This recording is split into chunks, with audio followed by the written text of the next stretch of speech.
Ladies and gentlemen.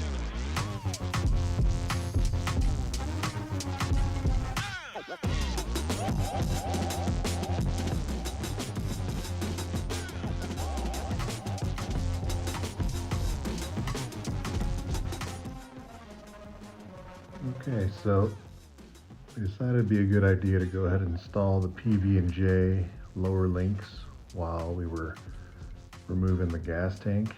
Even though our gas tank doesn't have factory skids, so you don't technically have to remove it completely.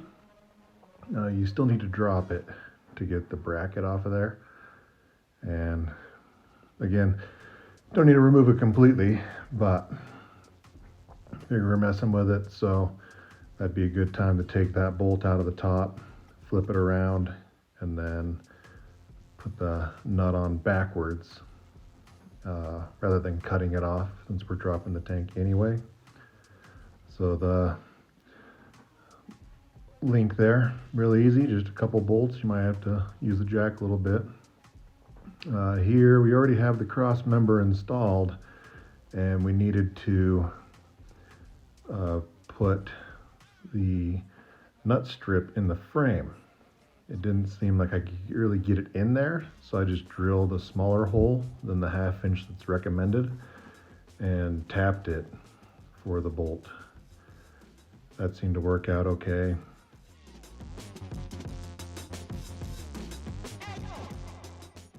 So here we have this beautiful aluminum strip for the other side of the skid plate opposite the gas tank.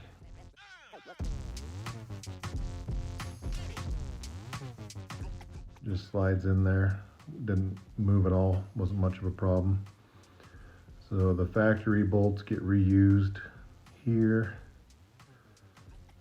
here, up there, at the very top.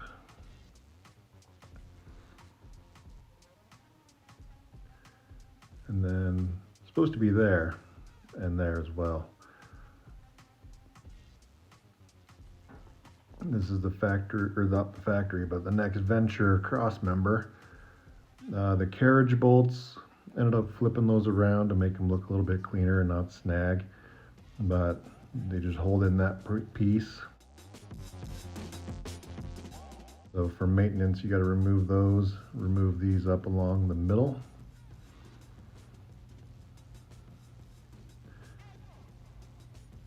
And then you got to remove these 2 larger Allens as well.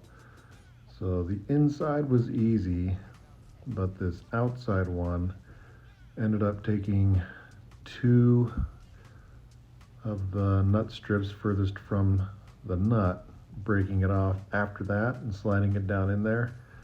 But it was really hard to get that to screw in, so I think it'd be best to go ahead and weld it in or hold it in with a magnet, which is what I ended up having to do. You'll see in the instructions where you need to grind this down. Really, I think you only need to grind the inside, but I went ahead and did both sides and then hit it with Steelite for corrosion. Now here,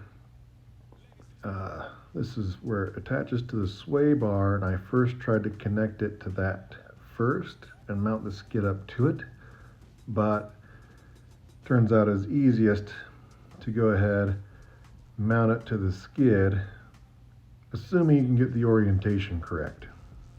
It took me a couple tries, and then I was doing it backwards, and yeah, let's just say it kicked my butt. And then I lost a nut, or a washer.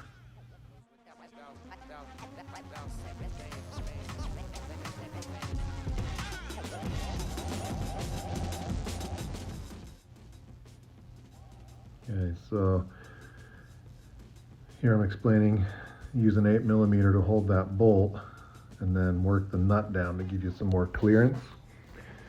But you'll see later where it's going to be best just to remove the whole sway bar if it's like mine, where it doesn't have a 3rd attachment point. And here I'm talking about run the carriage bolts from the inside, but you want the that Z bracket is what I kind of started calling it. It needs to be flipped around the other way. So I had it on the correct side, but I had it the wrong direction. Ladies and gentlemen.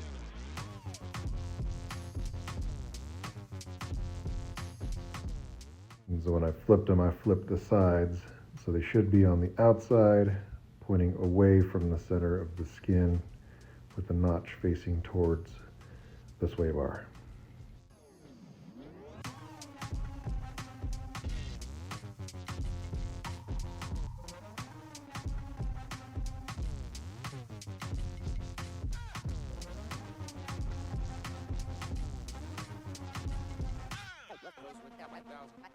And I'm wrong. Did not fit. So here, I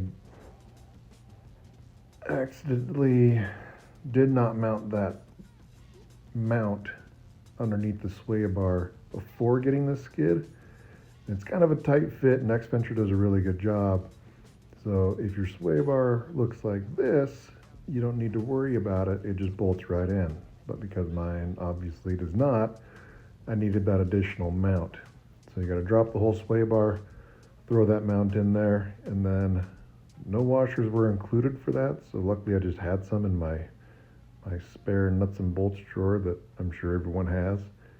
They are pretty thick, but you'll need to get those in there to make sure that with the weight transfer, like if you're really going to be using it, and we are, if you don't have that in there, you might risk bending the skid because you're not really transferring the weight as they designed. So I decided to go ahead and throw it in. It was a pain, but we did it.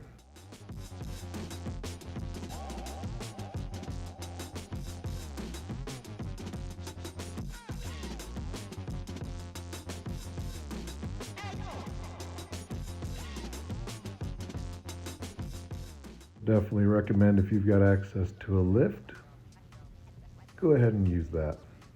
Maybe even pay to use one if you can find one, because this was difficult.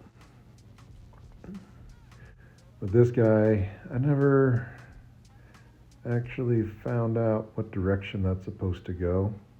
So it seems to fit. We'll go ahead and verify it when we throw in the front drive unit and the new steering rack.